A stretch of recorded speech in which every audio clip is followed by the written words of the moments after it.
When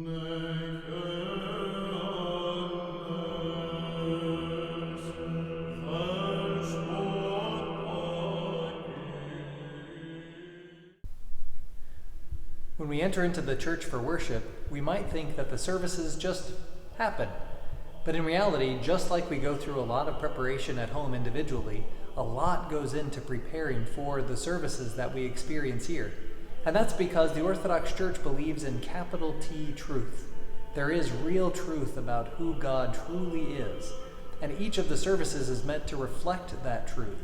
And so specific hymns are sung at specific places to specific melodies, all so that we can experience the true living God and be able to know Him, which is the purpose of all of our worship.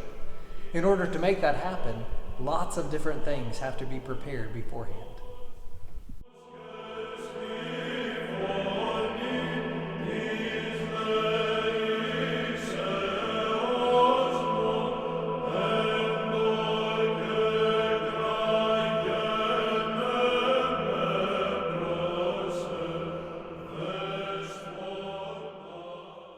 The first step in all of the liturgical preparation is simply checking the calendar. Every day is unique and special. This is the day that the Lord has made. Let us rejoice and be glad in it. All of the various cycles of the church come together in one particular day to make every single day unique. And because of that, there's a big book called the Liturgical that we have to make sure that we look at to see all of the different directions for what hymns are sung at particular times and in what melodies. And the chanters have to make sure that they look at the directions, pull out all of the various books, and make sure that they are properly prepared for everything that comes in the service. That's why they have that great stand with the spinning top, because it takes all of those different books to make sure that all of the different hymns are used exactly in the right place.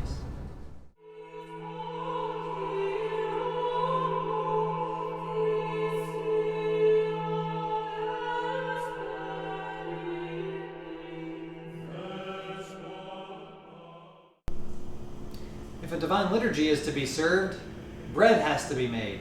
And not just any bread can be offered, but bread that is specifically made by members of our community and then offered on the holy table.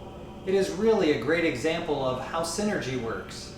Our working with God, because man makes something, makes the bread of his own hands, all of the work that goes into it, and it is then prepared and placed on the altar table and offered to God, and then God returns it to man in a way that it is truly life-giving. It is the bread from heaven, the body and blood of Christ our God. And so that's a great example of how all of the preparation that we do before the liturgy, whether it's our own spiritual preparation at home or all of the preparation that goes into the services of the church, of how we prepare ourselves, we offer ourselves before God, and then God is able to touch us, renew us, and we are to experience Him in a true life-giving manner.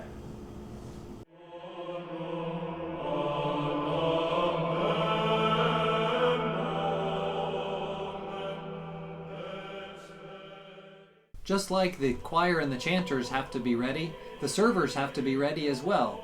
The vestry in the church is the place where all of the various vestments and altar cloths are kept so that they can be used in their appropriate seasons. Along with those items, there are also all of the many things that we use for the various services that are celebrated in the church.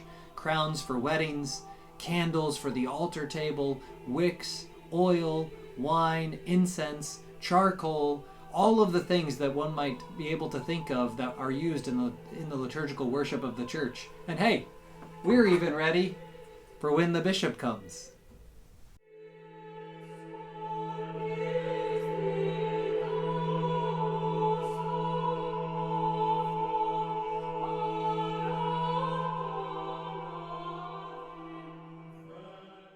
The last bit of preparation before the Divine Liturgy is the specific prayers of preparation that the clergy offer before the service begins. The clergy will come to the nave, stand on the solea, and will ask for God's grace and blessing to strengthen them to be able to make the offering on behalf of all of the people in the community. In addition, there is a greeting of all of the icons on the iconostasis before finally entering into the holy place, donning the vestments, and preparing to celebrate the services.